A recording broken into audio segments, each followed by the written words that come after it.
Well, hello. Thanks for joining us. This is Dave Reinbold, Executive Director of Ohio Partners for Affordable Energy, and this is Dialogue with Dave. Isn't that a snatchy title? I love it. Hey, my guest today is Bill Faith from the Coalition on Homelessness and Housing in Ohio, or COHIO, as they're known. And I've had the pleasure and success associated with working with Bill for a number of years. Bill was kind enough to join me today for a conversation. Clearly, in the context of the pandemic, housing and utility issues have been at the forefront. The need for people to be able to remain in their homes was clearly critical during the pandemic, continues to be. Bill, when you look back on 2020, how did that evolve from your standpoint? What was COHIO up to really through that period? Well, before the pandemic, we had, there was a big, we were well aware there was a big gap in terms of housing affordability, particularly for people in low wage jobs. And in Ohio, about 400,000 people were paying more than half of their income for rent going into the pandemic. So that's an awful lot of households that are already on the edge. So when you lose a job, or the household loses 2 jobs or 3 jobs, then they're in a position where not being able to pay the rent comes up pretty fast. So, and you look at where those jobs were in Ohio, we had 90 plus thousand jobs in the hospitality industry. We had lots of jobs in the restaurant business, a lot of jobs in retail. Sure. A lot of these jobs are low paid jobs. A lot of these jobs doesn't afford you the ability to pay the basic fair market rent in most of our communities. So it didn't take long before people started looking for ways to get their rent paid. So early on, we tried to shore up the homeless programs. And if you could imagine, there are lots of shelters all over the state. In fact, there's probably 250 to 300 shelter programs around the state. So we had to get busy just trying to help the shelters spread out. How do you deconcentrate the shelter programs that exist? And how do you get people into a safer situation? We got everybody set up, and then we got busy trying to work with the groups all over the state. The groups at the local level rented entire hotels. Which was easy to do because the hotel motel industry got slammed. And so they were more than willing to talk to us. And many of those hotels are still operating today. And that's how they're providing shelter. And we worked with our state partners, the Housing Finance Agency. We bugged them and asked them for money. They freed up about $16 million to help, which is a big deal. And we decided to go about raising some money. So we raised a couple $1 million that we distributed out to the groups because, it was basically a holdover until we could get the federal money to start to flow so that they could get more relief. But really, it wasn't so much about getting that money to the homeless groups. It was about giving it to the groups that could prevent a huge influx of homelessness. And that turned out to be the community action agencies because they stepped up and agreed to try to distribute this emergency rent, utility, and some mortgage assistance. But finally, Lydia Mihalik, who you know from Development Services Agency, and Mike Frazier, and their whole team, Megan Meadows. These are people you probably know, but they stepped up and freed up. First was some coronavirus relief dollars that the governor did release at the prodding of us in the legislature, and community action programs all over the state stepped up big time. And I think they're overwhelmed with demand. They have many, many more people coming to the door or over the internet or over the phone trying to apply for rental assistance, and they can't get them processed fast enough. I mean, it's just Yeah. the demand is overwhelming. And Well, and it's it's the challenge if you're doing the intake.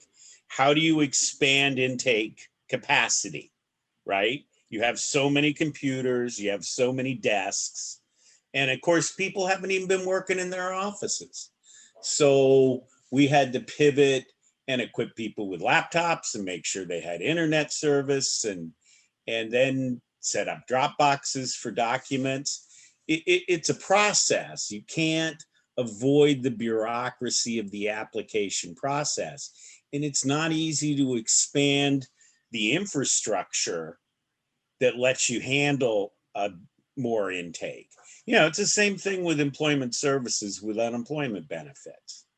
There's only so much ability to pull people into the system. I'm not a big fan of bureaucracy, like anybody else, but I mean, the reality is, if you're giving away dollars for whatever need there is, you got to watch for fraud and people running cons on the system. So you have to be diligent on checking the documents, making sure that the request is legit, making sure there is a landlord on the other end.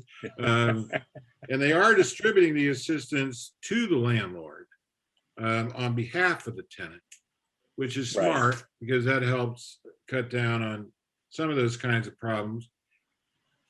It's just, I saw the other day a listing of the households getting assistance across the state. It's very heartening to see that, having gone from the advocacy side. Now there's people that are more stabilized in their housing situation as a result, and more are getting that help every day. It's just taking longer than any of us want, and we have to keep at that. But that's so that was our big advocacy push, and we are working in partnership with community action agencies across the state to do deals with some of the local homeless groups so that they could blend their assistance. We do, in the homeless world, we do more short term, like 4 months of assistance, helping somebody launch back into their own place. But this money, the new emergency rental assistance, you can go out 12 months. You could also 12 months back, right? 12 months back and 3 months forward. Well, it's a total of 15, but you could blend how many months back. You can't go back before March of 2020. And this is real important because there's been a lot of talk of the eviction moratorium. I mean, the CDC issued a moratorium during the pandemic, which is odd. I've never heard of such a thing. But it was a health emergency. If you're evicting people to the street, they're probably going to go double up. They're going to be an overcrowded situation, or they end up going to a homeless shelter. None of those things are healthy. The moratorium, I never was sold that was the big answer, because at the end of the moratorium, you still owe them rent. I mean, so you're going to get evicted. It's basically a pause. And so there's some value to that. But the real answer is helping people pay their rent, helping people get back to work, and taking care of their own bills. Oh, I think that's right. We saw it with the utilities. We had utility moratoriums that went until last fall.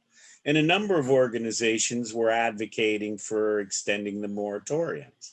But we really took the position that we're not going to get the people into the agencies unless they start being told they're going to be shut off and it's meaningful.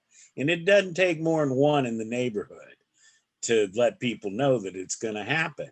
And we had the resources.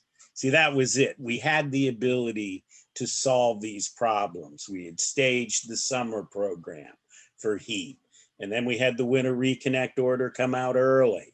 So we had a continuum of assistance that was available. And and at least the money's starting to flow. The assistance is getting delivered. You know, it's good to see. And but we have a long way to go. I mean, if you look at right now, there are 241,000 households in Ohio that are behind in their rent. And even more than that, there's about 420,000 Ohioans that are fearful of being evicted in the next couple of months. Like they won't be able to make their rent next month. Any prognostications for the rest of 21? Are we looking at just getting better at distributing the benefits? We need to shift gears to longer term solutions. And I mean, that's something we're planning to do with working with some of our national groups. The National Low Income Housing Coalition has been out front on advocating on the rental assistance. And now they're advocating for more permanent housing solutions to be included in the infrastructure bill they're putting together right now. Housing as part of the infrastructure, which makes sense to me. We also got to build more affordable housing, and not just tax credit housing. All my tax credit housing developer friends are great, but their housing doesn't serve those with the greatest need. They're not reaching the extremely low income people. So we got to get housing built more oriented for that. And those two components are among the many things that are being discussed for the infrastructure package. So we're planning to advocate with our congressional delegation, get as many people on board as possible. I don't know. I know they're going to have to count noses and see what their votes look like, but they're moving ahead. We've been in discussions with the Biden administration. They're serious about including housing in a major way in their infrastructure plan. So that's part of what we're going to be working on as the year unfolds. Well, I think we're looking at a similar situation with the weatherization program. There's a major discussion about both the climate change impacts of weatherization and the job impacts. The weatherization assistance program was the 8th largest job creator during ARA, and that was a decade ago. So we're starting to look at how to start bringing in people, getting them trained, and getting them ready to get into the field. We're fortunate to have, some good members of the Congress from our state, and we're going to lean on them to get this done. I mean, we're not going to have too many more big things we could do, but I think we got another one or two that we could try to pull off before this is over. I think opportunity's knocking to make some fundamental changes in how we deliver assistance in this country. And we've got leadership that recognizes that the financial, the economic disparities in this country have reached their peak. We can't continue like this. Yeah, that's right. So Bill, thanks so much for joining me today. It's great to see appreciate you, Dave, it. if only over the computer screen. We got to get together for a beverage once we're both vaccinated and in the same city. We'll have to do that. We'll make that work. Thanks so much, my friend.